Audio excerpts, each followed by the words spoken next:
La clase pasada hicimos una introducción al tratamiento de señales, vimos un poco de introducción al método de Newmark, vimos cómo hacen los espectros de respuesta, lo hemos hecho, digamos, lo hemos programado, hemos hecho una amplificación de la señal, solamente no hemos modificado el contenido de frecuencias, ¿sí? En fin. Entonces vamos a comenzar con el tratamiento de las señales, pero lo que observamos, ¿no? Que es parte de la observación sísmica. Básicamente lo que tratamos son con sensores. Unos sensores que actualmente ya gracias a, ¿no? Son triaxiales. Antes era uniaxial y generalmente están en la banda de 0.1 Hz hasta 20 Hz. Ahí, por supuesto, estos son hay más sensibles, ¿no? De 0.01 Hz hasta 50 Hz. Conforme más sensibles son o la banda aumenta, el costo también aumenta, ¿no? Porque la precisión aumenta. Cuando hablamos de esto en particular, por ejemplo, nosotros hablamos de medios o estructuras o elementos cuyos periodos de vibración se encuentran 0.05 segundos hasta ¿no? 10 segundos.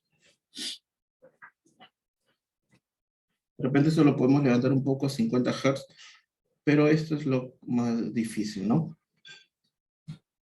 Entonces,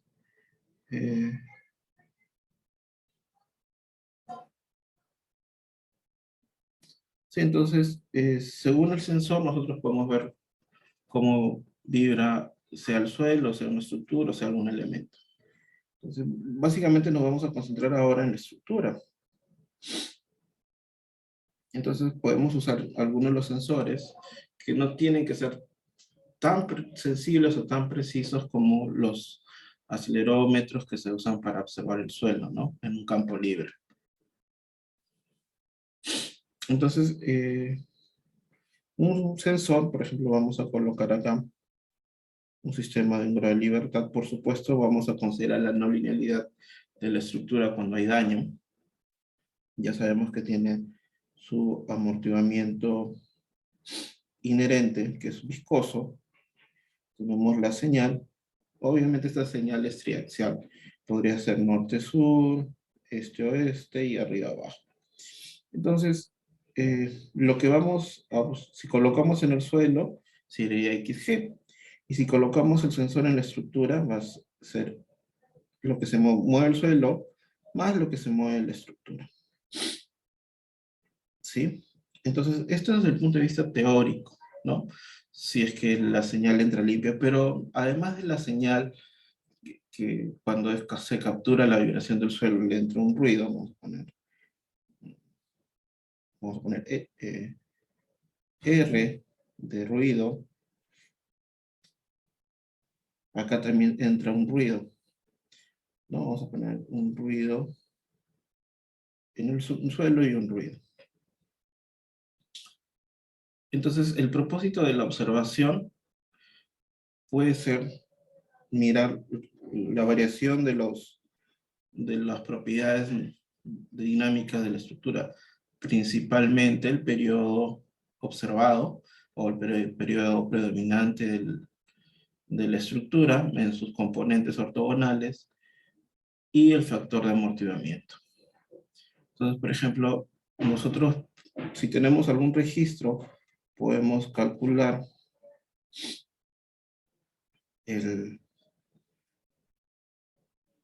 vamos a poner el S1 y acá lo vamos a poner S0. La transformada rápida de Fourier de la señal 1 y podemos observar la frecuencia predominante de la estructura y podemos saber cuánto es ese periodo, ¿no? Entonces, si tenemos diferentes eventos, ¿no? Entonces, por ejemplo, la estructura, voy a exagerar, tenemos acá la falla de subducción, entonces la fuente puede estar por acá, por acá, por acá, de repente hay una falla normal, una falla indirecta, inversa, perdón, pero son diferentes registros o son diferentes fenómenos que van a causar vibración en el mismo tipo de suelo, ¿no?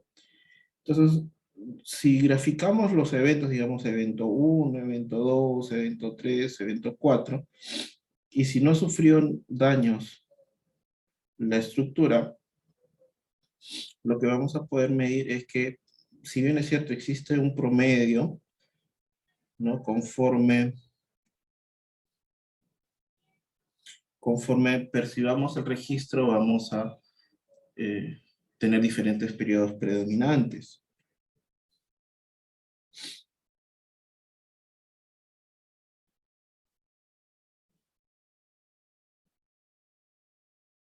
No siempre va a ser el mismo, ¿sí? Si es que por ahí sucede un quinto evento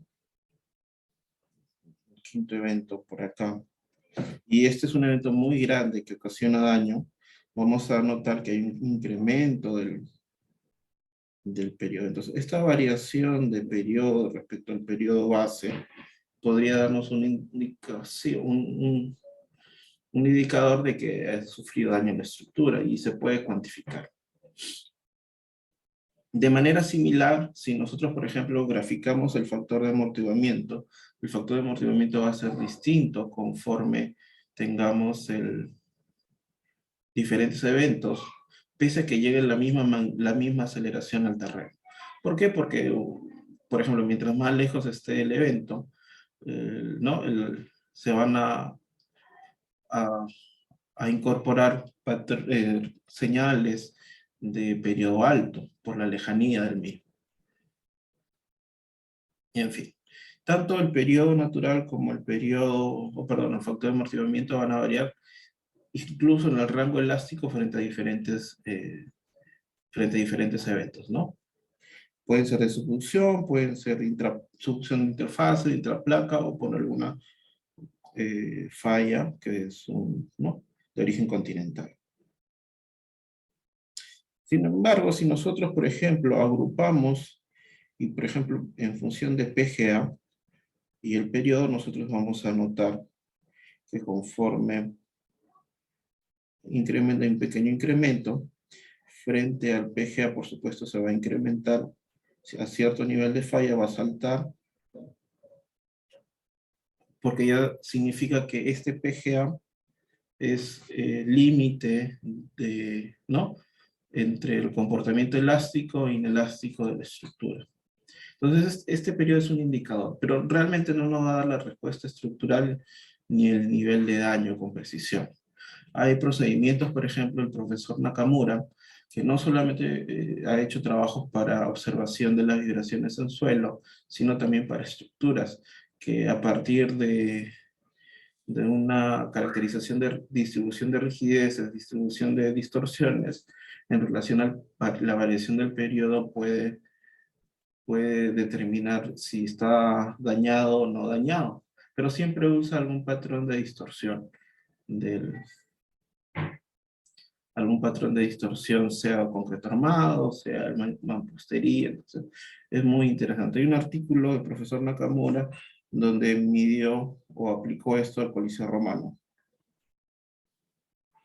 Entonces, hay personas o hay investigadores que trabajan en este campo, no, pero estiman el nivel de daño.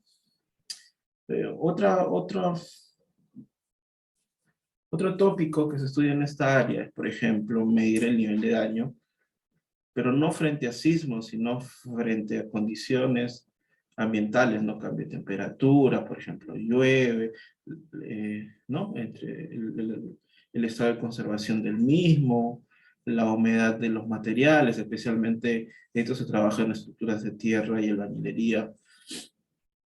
¿sí? Para patrimonio histórico, ¿no? Y se observa esa vibración ambiental y se caracteriza el estado de la estructura. Ahora, cuando quieren ver el nivel de daño, para ver el nivel de daño, tendríamos que comparar la condición inicial de la estructura con la condición no final, sino observada. Vamos a poner acá el periodo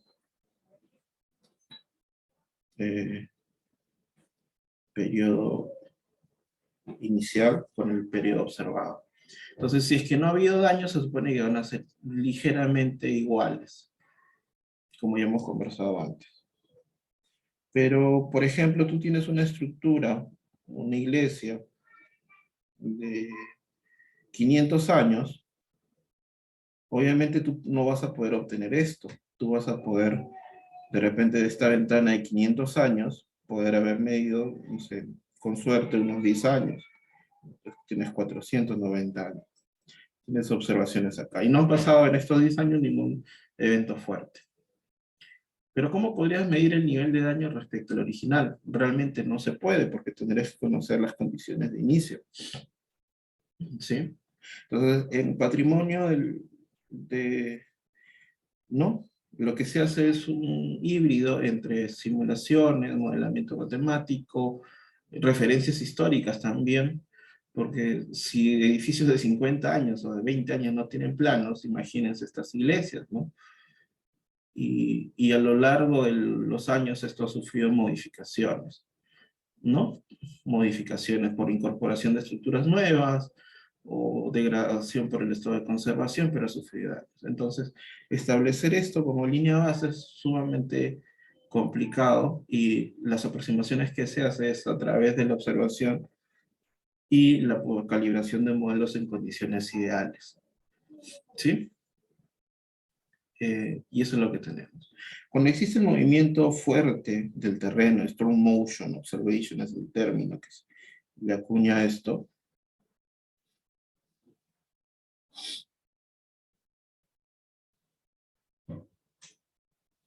y ya se tiene lo que se le dice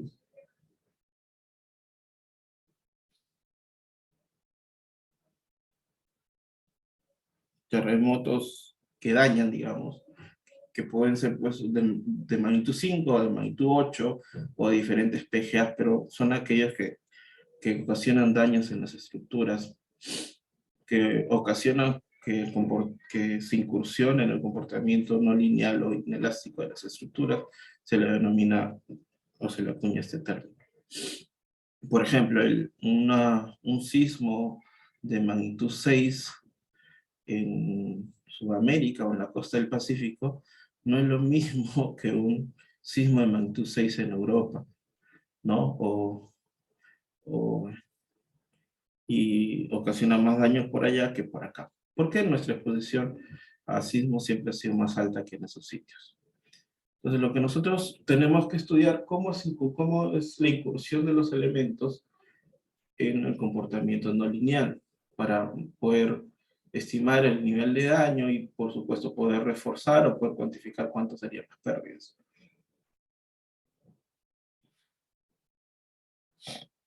Entonces tenemos que observar qué es lo que pasa y colocar sensores.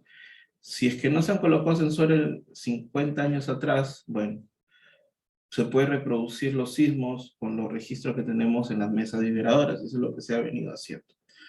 Uno de los puntos de inflexión de este uso de los sensores fueron en los terremotos de Norwich de 1994 en Estados Unidos y el terremoto de Kobe en 1995. Especialmente este sismo que lo que ocasionó fue que los modelamientos matemáticos o los resultados de los modelamientos o simulaciones numéricas que se hacían al constatarse con lo observado por los sismos no hacían o no coincidían, entonces ya se incorporaron otros fenómenos, se mejoraron los modelos, y esto gracias a no solamente la experiencia de laboratorio, sino también que se colocaban sensores en edificios y en suelo, por supuesto. Entonces se masificó tremendamente en Japón y de ahí pues a todo el mundo. la observación sísmica y se acuñó un término que se le denomina SHM, que es Structural Health Monitoring. Entonces, ya hemos repasado un poco de lo que se hace en cuanto a la vibración ambiental y a la vibración del movimiento fuerte, o debido al movimiento fuerte del terreno, que ocasiona daño en la estructura, tendría que tener otro tratamiento. Uno de esos tratamientos es usar el análisis por desempeño, ¿sí? Entonces, nosotros ya hemos comenzado a hablar de histéresis. Lo que hemos conocido analizando las curvas de histéresis es que si unimos los puntos de amplitud máxima donde la velocidad se hace máxima, podemos reproducir la curva de capacidad. ¿Sí? Recordar que es X máximo, porque la velocidad se hace cero. Si no tenemos X máximo, miren, tenemos, esta es la fuerza inercial, más la fuerza amortiguadora, más la fuerza restauradora igual a cero. Entonces, esto es la fuerza, esta es la fuerza, ¿no? Restauradora, esta es la fuerza amortiguadora, y estas son las fuerzas inerciales. Entonces, si es que queremos, por ejemplo, graficar esto en función del desplazamiento, lo que vamos a tener esto, ¿no? Vamos a tener, esta es la envolvente, ¿no? Que sale producto de unir la envolvente a todos los lazos histeréticos, no los puntos máximos. Si este fuera el punto máximo, acá tenemos el anterior punto máximo, podemos unir, y esta es la curva de capacidad. Estos puntos son donde suceden las respuestas máximas.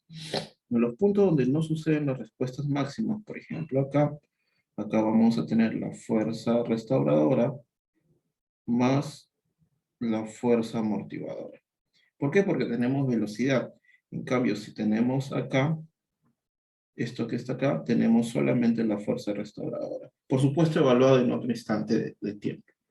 Y acá también tenemos la fuerza restauradora. Entonces, se sería muchísimo mejor analizar los puntos donde la respuesta, donde el desplazamiento es el máximo, para no considerar la fuerza amortiguadora. Y por supuesto, yo puedo después, lo rojo lo conozco porque lo observo, y lo azul ¿no? Lo obtengo mediante la unión de los puntos máximos. Y ya puedo determinar ¿no? Cuál es la curva real y descomponer las fuerzas, puedo trabajar con energía y una serie de cosas. ¿Sí? Si queremos completar la curva, esto sería por acá. Un lazo, luego regresa y se hace por acá. Más o menos que sería observando esto. Entonces nosotros necesitaríamos, para obtener la curva de capacidad, el desplazamiento, ¿sí?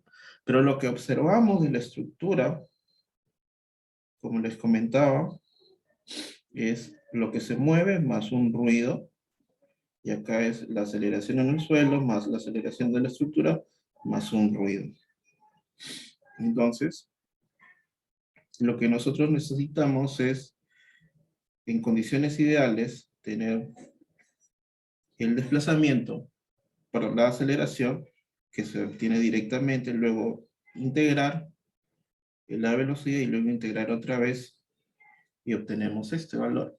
Entonces, uno de los procedimientos que se ve sencillo y que, bueno, lo es, pero necesitamos tener coherencia en los resultados, es restar.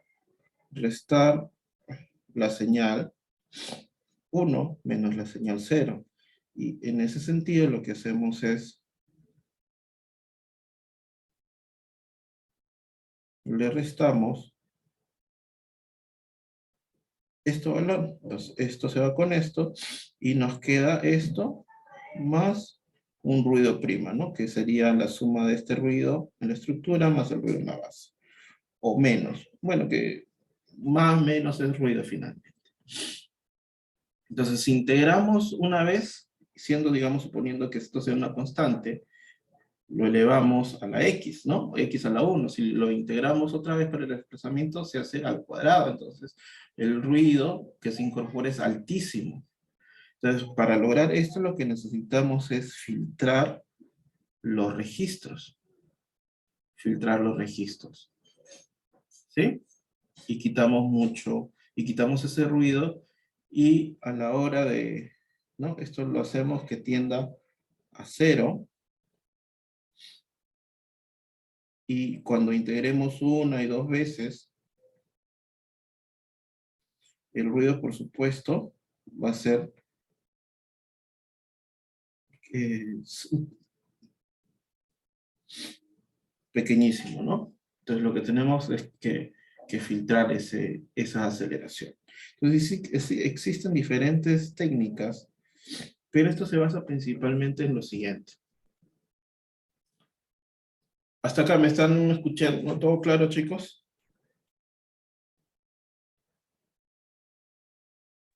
Sí, doctor.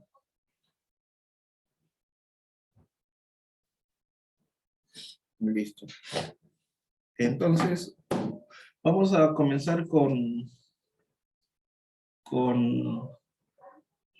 Fourier, ¿sí? Con Fourier. Entonces, Fourier, ya saben, este es un análisis, como tenemos una función discreta, vamos a suponer que este es el sismo, esta es la señal, y vamos a poner ya con el ruido, ¿no? Con el ruido que les dije. En el tiempo, entonces nosotros podemos hacer lo siguiente. Digamos que tenemos n valores, n registros, entonces podemos aplicar la transformada de Fourier y convertir este elemento, que está acá. Entonces, ¿qué significa esto? Lo voy a hacer con los reales nada más. Realmente hay una componente imaginaria también, ¿no? Hay una fase que se considera, pero haciéndolo en términos sencillos, yo puedo descomponer y decir lo siguiente. Una señal de este tipo, voy a poner una onda, es exactamente igual a la sumatoria desde i igual a 0 hasta el infinito, desde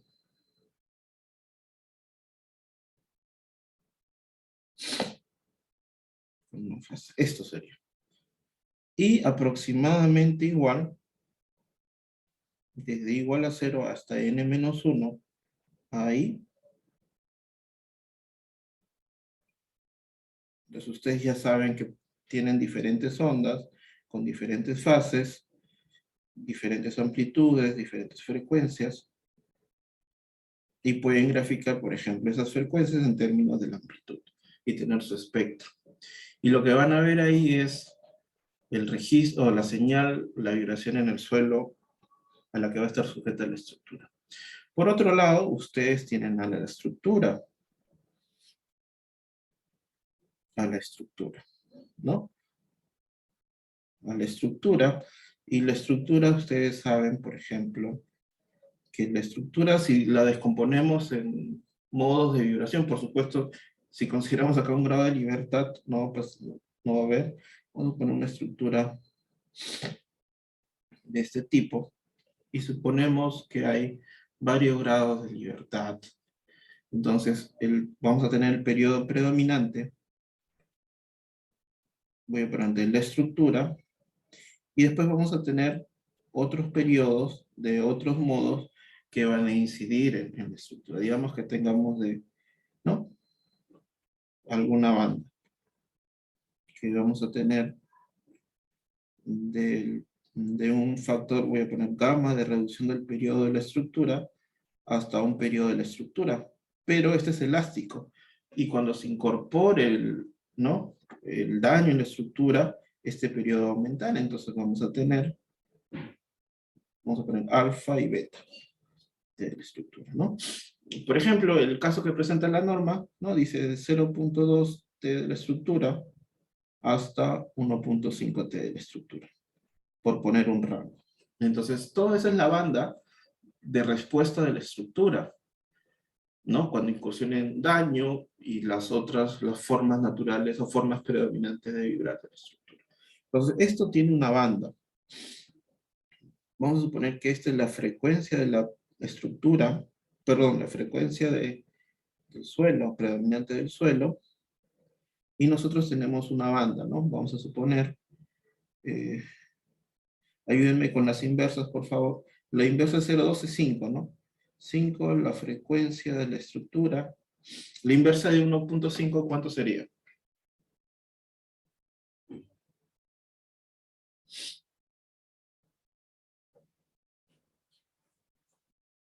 ¿Cuánto? Escriben 0,67. 0.66. Y esta sería la banda de la estructura. Entonces, la estructura se va a mover en esa componente. Entonces, nosotros debemos precisar, bueno, no precisar, pero sí suponer en qué banda se va a mover, y puede estar fuera, ¿no? La vibración del suelo puede estar fuera o dentro de la estructura. Generalmente está dentro. Generalmente está dentro. Por las características de la estructura y las características del suelo. Pero vamos a cambiarle de color a esto. Vamos a ponerle rojo. FG. Y vamos a pintar de amarillo esto. Uy, perdón. Y ahí está la banda de donde se va a mover esto. Entonces, una de las prácticas que se hace es el cortar las frecuencias altas y las frecuencias bajas, pero no se suele hacer, o un pasabanda, pero no se hace con tanta precisión porque no se conoce o no se hace el esfuerzo por conocer cuál es esta banda. ¿Por qué? Porque no tenemos la respuesta de la estructura, ¿no? Lo único que podemos medir es el periodo original. Y este valor 1.5 que yo lo pongo, 0.2, es un valor pues, que yo puedo presumir, pero no es el valor real. Entonces, digamos, para asegurarnos, nosotros hacemos o cortamos de acá y hasta acá. Pero nos queda una zona que no pertenece a la banda de donde se va a desempeñar la estructura, y eso es básicamente el ruido, ¿no? El ruido, las frecuencias bajas podrían ser, por ejemplo, si el sensor es lo suficientemente preciso, capturar los pasos de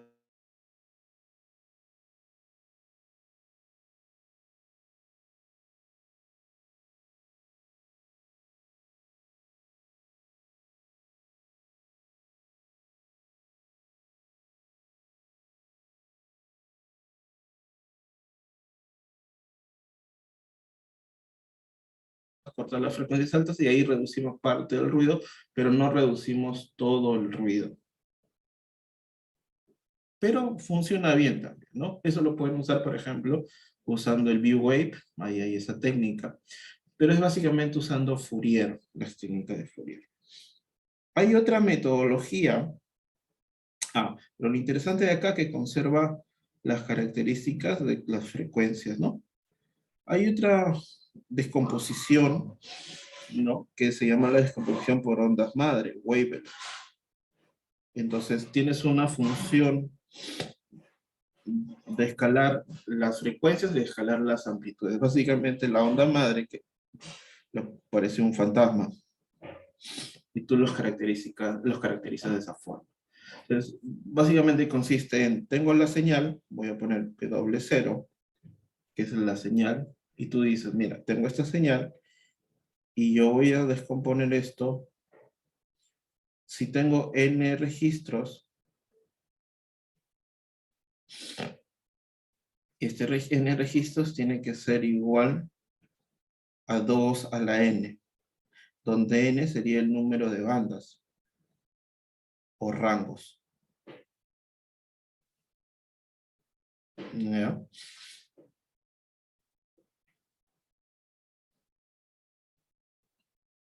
Entonces la descomposición por medio de wavelet no se hace en n registros, sino se hace con 2 a la n. Por ejemplo, Si yo tengo 2 a la 15 o 2 a la 14, ¿cuánto es 2 a la 14?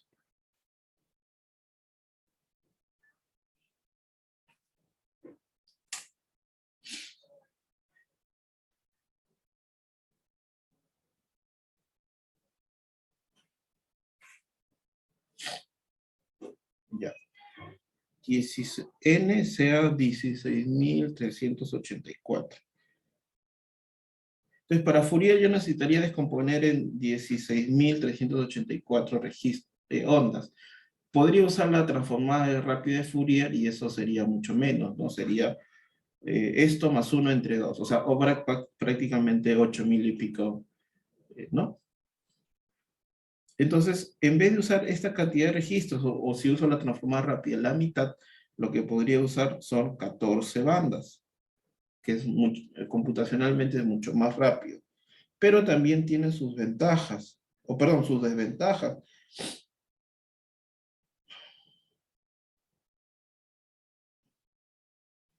¿Sí?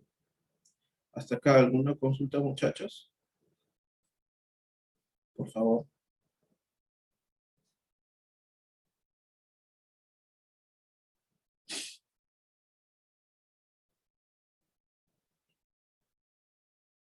¿Todo claro entonces?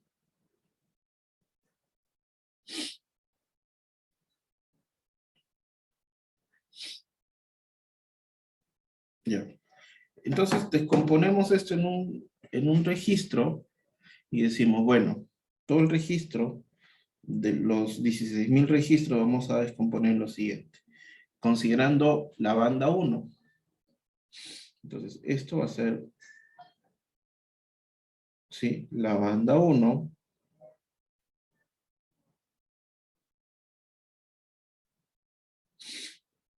Y vamos a tener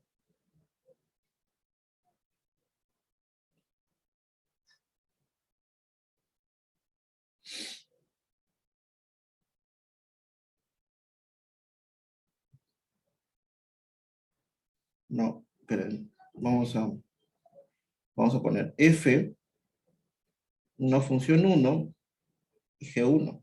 Y esto es de la banda o del rango 1. ¿Sí?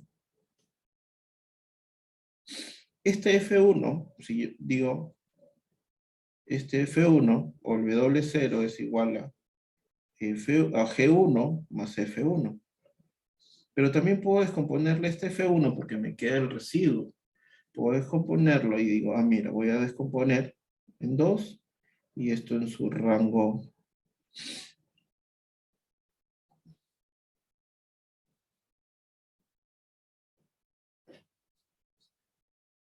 Listo.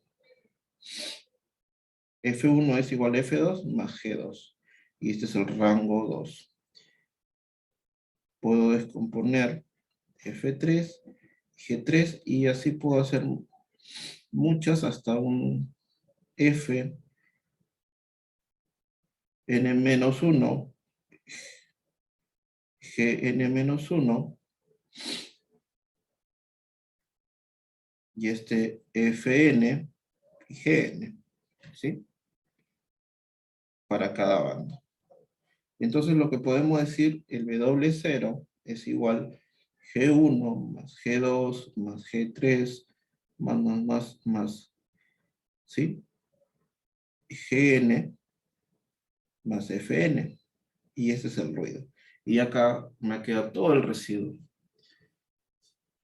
Y lo que tengo que seleccionar son las bandas donde la respuesta va a ser observada, o sea, donde se va a desempeñar donde se va a desarrollar el, el, la vibración de la estructura. Entonces yo puedo seleccionar aquellas bandas o rangos, por ejemplo, puede ser, dependiendo por supuesto del periodo de la estructura en cada instante, podría ser, por ejemplo, G1 más G2, podría ser G3 más G5 más G6, ¿no? Y eso es lo que yo tengo que observar.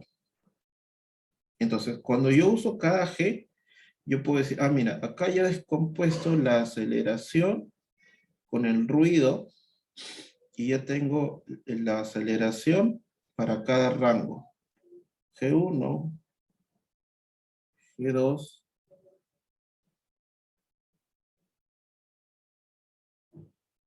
Gn. Y ahora yo puedo, como ya está limpio, cada G ya está limpio, ya no tiene ruido, porque todo el ruido se ha acumulado acá, lo que puedo hacer es integrar una vez, integrar otra vez, y ya está limpio. Entonces ya tengo la velocidad y el desplazamiento para cada banda. Y lo que tiene que observarse es, como les dije, dónde trabaja cada banda. ¿Sí?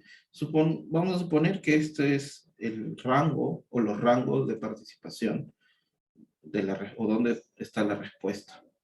Y, ¿no? Y los otros van a ser el ruido que proviene de diferentes fuentes.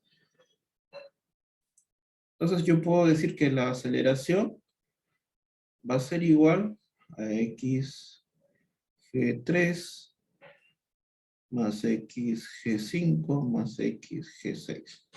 Y el desplazamiento, por supuesto, x g3, x g5 más x g6.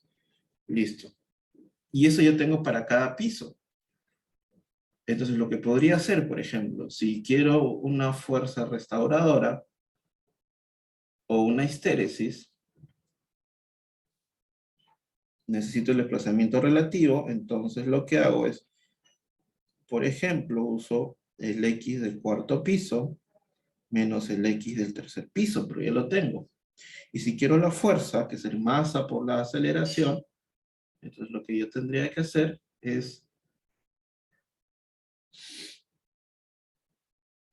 ¿sí? Sería masa por las... Uy,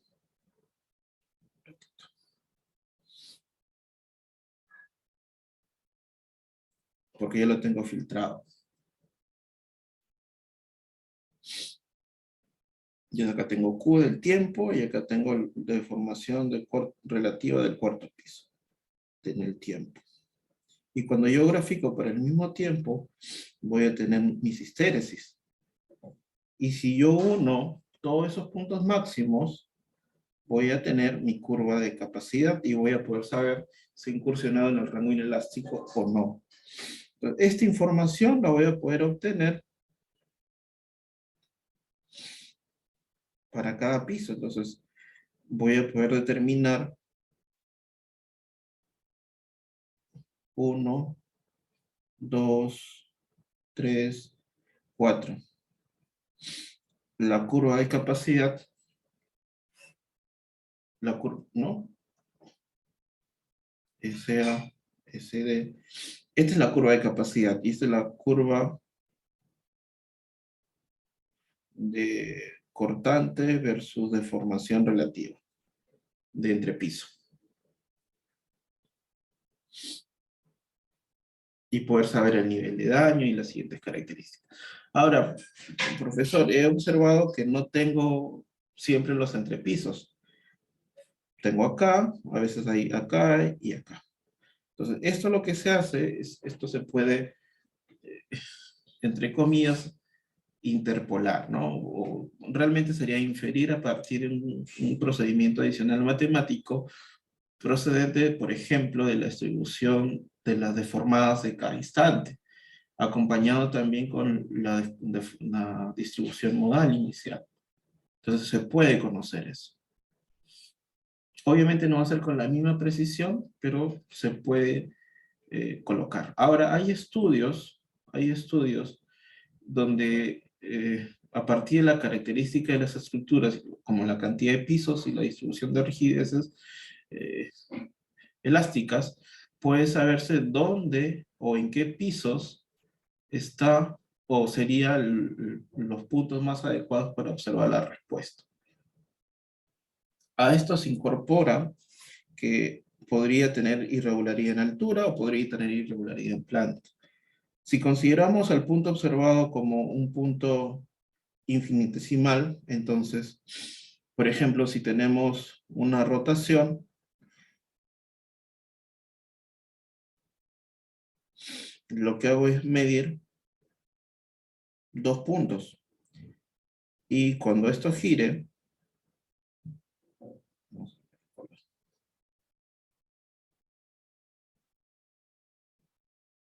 poder ver esa rotación que ha sufrido la estructura en cada instante de tiempo. Si yo tengo un efecto donde una cantidad muy grande de pisos y hay deformaciones importantes a flexión, es decir, quiero este ángulo, entonces lo que yo necesito es el plano. En ese sentido, capturo un punto, otro punto, mido, y luego esto en el espacio va a rotar y va a rotar respecto a X, respecto a Z, y va a rotar respecto a X o respecto a Y. Y eso lo puedo tener eh, produciendo ¿no? o organizando o distribuyendo el arreglo en 3 puntos al menos para obtener un plano. Entonces ya puedo observar eso en el tiempo. No puedo observar la rotación en X, la rotación en Y en el tiempo, o incluso en Z, ¿no? Que digamos que es la más importante en Z, que sería esto que hemos planteado. Y eso se puede hacer. Ahora, una de las desventajas es que, por ejemplo, yo necesitaría que la estructura incursione en daño para conocer cuál es su... Por ejemplo, imagínense que esta es la curva de capacidad. Pero los eventos que han ocasionado están por acá y por acá, entonces yo no puedo reproducir la curva de capacidad. Pero si hay una incursión, digamos, por acá, que ya superó la fluencia, yo sé ya algunas características inelásticas de las estructuras, entonces yo podría aproximar de alguna forma lo demás. Como sé las características inelásticas, y entre ellos una de las más importantes es el endurecimiento ¿no? el ablandamiento y sobre todo la rigidez de degradación, entonces puedo saber, por ejemplo, si este es el evento, yo sé, conozco cuánto esta regla, ¿no? Que es aproximadamente K, R entre K, es igual la utilidad a la menos B0. Entonces, podría presumir cuánto es o cómo se comporta esa degradación. Otra de las cosas que yo podría, por ejemplo, si conozco ya el nivel de daño y conozco la característica de la réplica, yo podría ver si la réplica va a ocasionar que falle o un daño mayor. Réplica. Entonces ya podría, digamos, en las primeras horas de observado el terremoto o la respuesta debido al terremoto, podría dar estos valores. Obviamente todo sustentado en la observación real del edificio, acompañado, por supuesto, de los experimentos que se han hecho anteriormente. ¿Sí?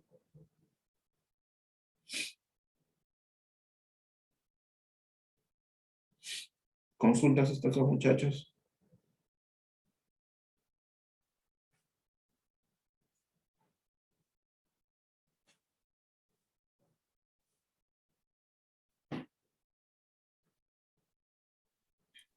Doctor, así como se analiza también las réplicas, también se analiza bueno, los daños que se puede realizar después del sismo o un análisis post-sismo con eso también.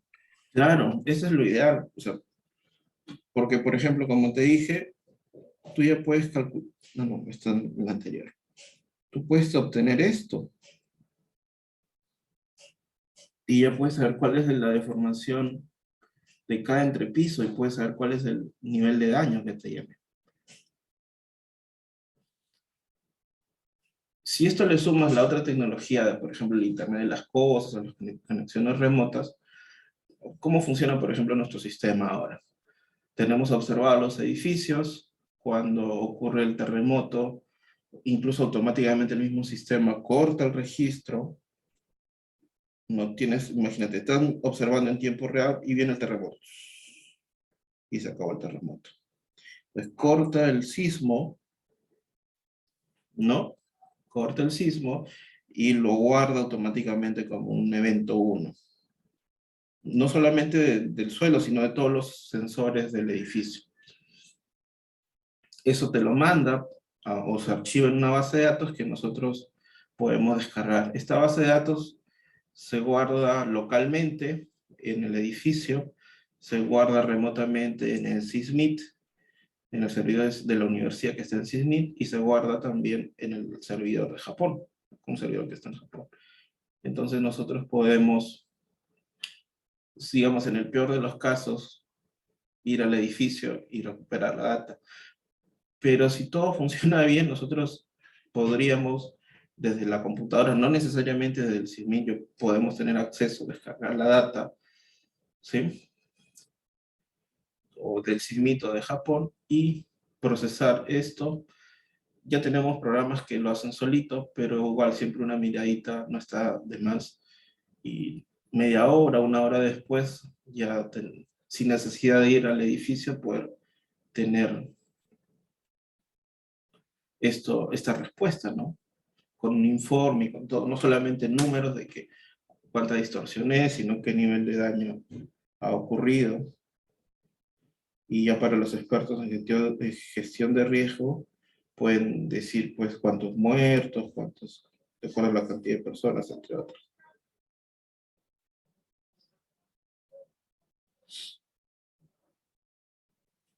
¿Sí?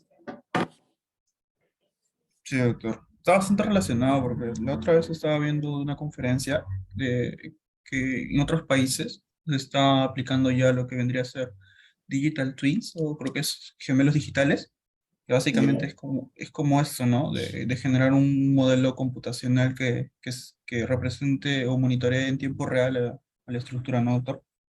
Claro, eso ya se viene usando de hace algunos años. Lo que se hace, por ejemplo, es entrenar con redes neuronales profundas a la estructura. Pero básicamente, ¿cómo funciona esto? Eh, la ecuación es esta, ¿cierto? La ecuación dinámica.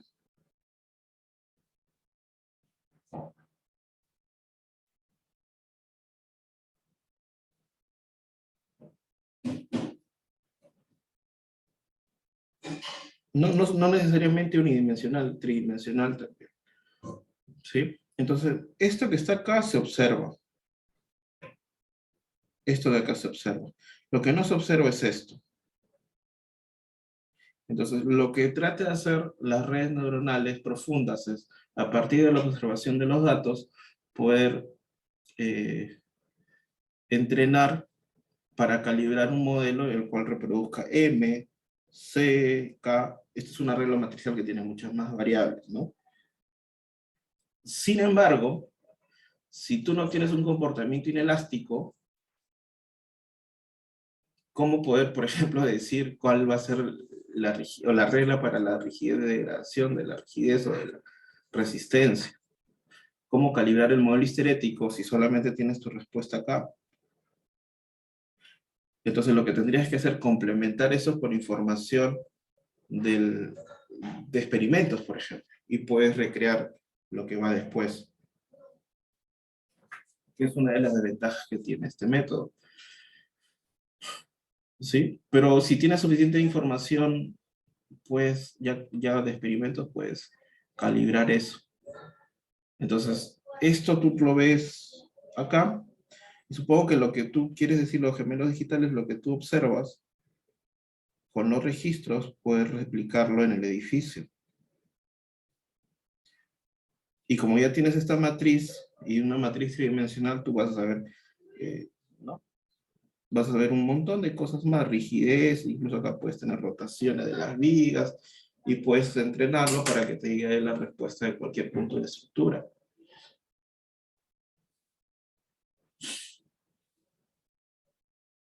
¿Sí? Sí, doctor. Es interesante. Yo los invito a que comiencen a hacer este tipo de tesis. Tenemos ya alguna base de datos. No conmigo, sino con cualquiera de los profesores.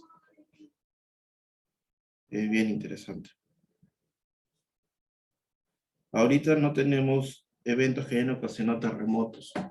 Lo que estamos haciendo es produciendo data sintética. Es decir, ya calibramos la parte elástica con lo que hemos observado de los edificios. Ya está un modelo más calibrado y presumimos más o menos cómo sería el comportamiento inelástico y calibramos el elástico, está ok. Reproduce tal cual se observa. Pero el inelástico lo hemos calibrado con data experimental. Entonces, lo que hacemos es, si presumimos que eso está ok, entonces le damos movimientos fuertes para obtener data sintética.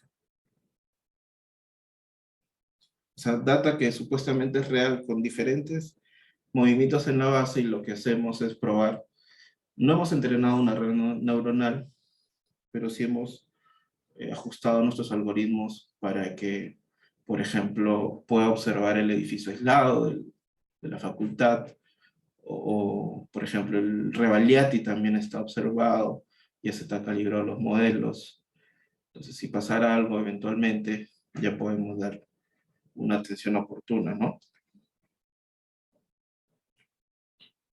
Entonces, esto es lo que hacemos. Obviamente, la data sintética le sumamos ruido, porque si no sería, ¿no? Es como, por ejemplo, tienes 5 más 2, pero este es el ruido, ¿no? 5 más 2, 7. 5 más 2, 7. Pero 5 más 2 te debería dar 5 en respuesta, porque este es el ruido.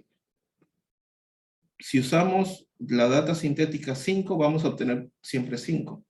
Pero si le sumamos el ruido y hacemos que el procedimiento automáticamente identifique que es ruido, va a decir, ah, mira, este 2 es con características de frecuencia, lo va a eliminar y vamos a obtener que 5 es igual a 5, ¿no? En respuesta. Ya algo así es lo que estamos haciendo. Incorporando error, ruido a la data sintética para que automáticamente la quite. Y es una data sintética, entre comillas, bueno, pseudo aleatoria, ¿no? Que se lo incorpora. No he pasado asistencia. Vamos a pasar asistencia. Aire. Barja. Bravo. Cano. Cano presente, doctor. Cañari. Presente, doctor. Cárdenas. Cosío. Presente, doctor. García. Presente, doctor. Guamán. Presente, doctor. Linares. Montenegro. Presente, doctor. Morocho. Noa. Presente, doctor. Pérez. Quirós. Quispe. Rojas. Presente, doctor. Sotelo. Presente, doctor. Ventura. Villegas. Presente, doctor. Listo, muchachos. Ya está. ¿No? Entonces, esto es parte de monitoreo estructural. Lo otro es el Match Spectrum, que ya ustedes han visto. Lo que consiste, si uno tiene un registro, lo puede calibrar a una forma del espectro. No necesariamente la norma, cualquier forma del espectro, ¿no? Imagínate que sea esta forma, un espectro de peligro uniforme. Y si tú haces tu onda, imagínate que sea así. Entonces, la idea es transformarlo,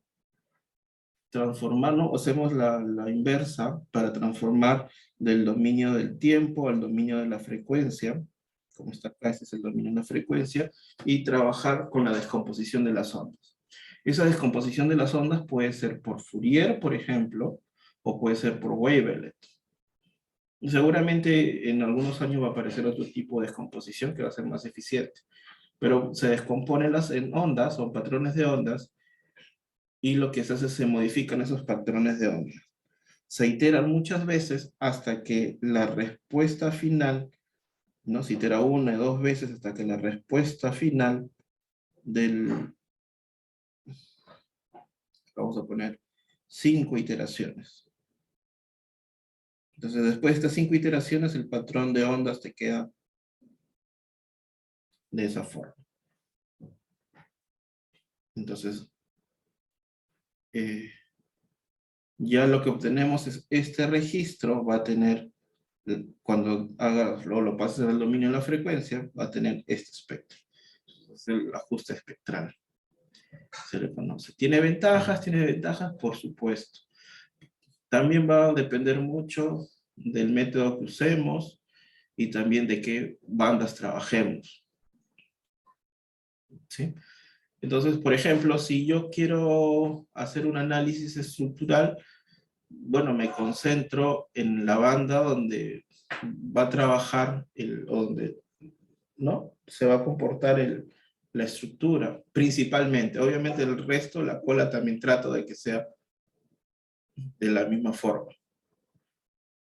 Y por supuesto también va a depender mucho de los registros. Los registros antiguos, por ejemplo, no tienen el tratamiento, no están filtrados como desearíamos mediante los métodos actuales. ¿Sí? También no tenemos toda la longitud del sismo, tenemos parte del sismo. Pero bueno, tenemos que hacer lo mejor que podamos con esas pocas señales que tenemos. Una de las recomendaciones que se dan, por ejemplo, es, como nosotros estamos frente a la costa, y para la costa el fenómeno más agresivo, digamos, contra las estructuras va a ser el de subducción, la interfase, tomar patrones similares, como por ejemplo los de Chile, y usar esos registros, obviamente, ajustados conforme vamos a obtener. Entonces, una de las recomendaciones es, primero, tratar de acondicionar el registro. Si ustedes tienen un registro inicial, por ejemplo, unas cosas en las que tendrían que hacer es, amplifiquen el registro original, ¿no? Multipliquen por algún factor para que esta forma esté por acá. De tal forma que la cantidad de iteraciones cambie. Otra recomendación es que concentren en la banda, principalmente en la banda que ustedes quieren descomponer, para que puedan hacer menos cantidad de iteraciones, ¿sí? Ahora, como les comentaba, puede ser la descomposición por método de Fourier o por método de Weber. Entonces, ustedes ya eligen de acuerdo a los programas que tengan. No les recomiendo, descargan del Redaxys, por ejemplo, lo ponen en una línea y lo meten al programa y hacen clic. No, acondicionen el registro primero, porque si no va a haber sectores importantes del registro donde ustedes van a tener no un buen ajuste. ¿Ya? Y esto principalmente se da en las frecuencias altas, es como ese periodo, ¿no? En las frecuencias altas que son en estas bandas. Y también tienen que entender, por ejemplo, hay un fenómeno, ya habíamos hablado, el DT. El DT con que se han capturado es 0.02 segundos, que son 50 Hz de muestreo, 50 datos por segundo. ¿Sí? Pero si estamos trabajando con frecuencias altas, por ejemplo, el 50 Hz lo dividimos entre 5, que no es un número exacto, pero lo dividimos entre 5, se supone que 10 Hz, o estructuras hasta 10 Hz, o desde 10 Hz puede capturarse con sencillez, ¿no? ¿Qué significa eso? Si, por ejemplo, nosotros tuviésemos exactamente 50 Hz, una estructura de periodo 50 Hz, no nos serviría este análisis. ¿Por qué? Porque la data de muestreo no es la idónea. ¿Sí? Entonces, si pasa eso, ya vimos en la clase pasada cómo hicimos una interpolación lineal sencilla, ¿sí? Para hacer estos dos puntos. ¿A qué me refiero con esto? Por ejemplo, tienen acá estos puntos Y lo que nosotros hemos hecho esto, hemos interpolado. Esta es la línea base, pero tranquilamente podría haber pasado esto. Si la frecuencia fuera más pequeña, miren. Y nos comimos toda esta data. Y supusimos que esa data era lo de negro, cuando realmente debió haber sido lo de rojo, pero nosotros no lo capturamos porque la cantidad de datos por segundo era muy reducida, 50 Hz. Los instrumentos de ahora ya tienen 100 Hz, 200 Hz, 500 Hz. Ahora, los sensores, algunos tienen hasta 1000 Hz, pero lo que te muestran son 100 Hz por segundo, o 200 Hz por segundo, de acuerdo a cómo lo configures. Esto es muy importante, muchachos, porque si no, ustedes dicen, no, yo lo metí en el registro está mal. No, ustedes están mal, ustedes tienen que condicionar el registro. ¿Ya? Comentarios hasta acá o consultas hasta acá.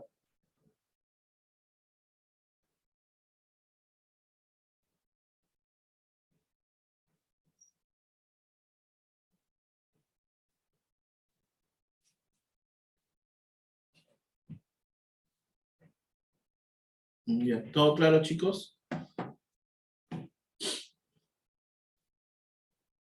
No, sí.